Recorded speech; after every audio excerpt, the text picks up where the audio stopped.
বন্ধুরা আজকে করে এলাম আমি এদিকে কাতলা মাছের কারি। এদিকে কড়া গরম করে তেল দিয়ে পাঁচফোড়ন দিয়ে সে কাঁচা লঙ্কা বাটা, হলুদ, লবণ আর একটু ধনিয়া করে দিয়ে দেখো আমি মশলাটা কষা লাইতেছি। এদিকে দিয়ে লাইছি 2-3টা কাঁচা মরিচ। আমি তো মশলাটা কষলে এদিকে আমি মাছটি আগে ভাজা নিয়েছি।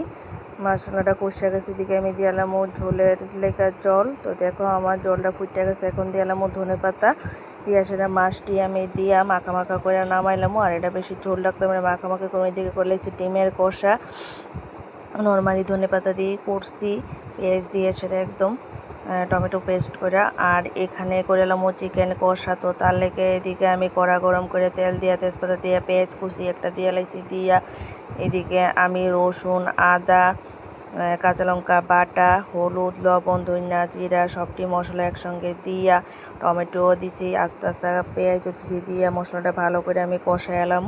কষাই আমি চিকেনটি ভালো করে আগেই ধুইয়া রেডি করছি। আর এদিকে চিকেনের লেগে আমি আলুটিও নুন হলুদ দিয়ে ভাজা লাইছি। তো দেখো চিকেনটি আমি দিয়া লাইছি। আমার মশলা চিকেনটা আমি এপিট ওপিট দুপিট করে সেরেই ভালো করে কষাইতেছি। তো দেখো চিকেনটা আমার সিদ্ধ হয়ে গেছে। আর আজকে এরকম কষা কষাই আমি রাখুম, এটার মধ্যে ঝোল দিতাম না। এরকম কষা কষা খাইতে খুবই ভালো লাগে। এটা লুচি পরোটার সঙ্গে ভালোই ভালো লাগে। আর এদিকে দেখো গরম গরম ভাত লেছি, চিকেন কষা নামাই লেছি, চিকেন কষা লইছি। আর এখানে পাঁপড় নিছি আর সঙ্গে লইলেছি লেবু একটু রস। তো এটা দিয়ে আজকে ভাত খামু। আর এটা একদম স্পাইসি হয়েছিল, খাইতে খুব দারুণ হয়েছিল, আপনার সাথে শেয়ার করলাম।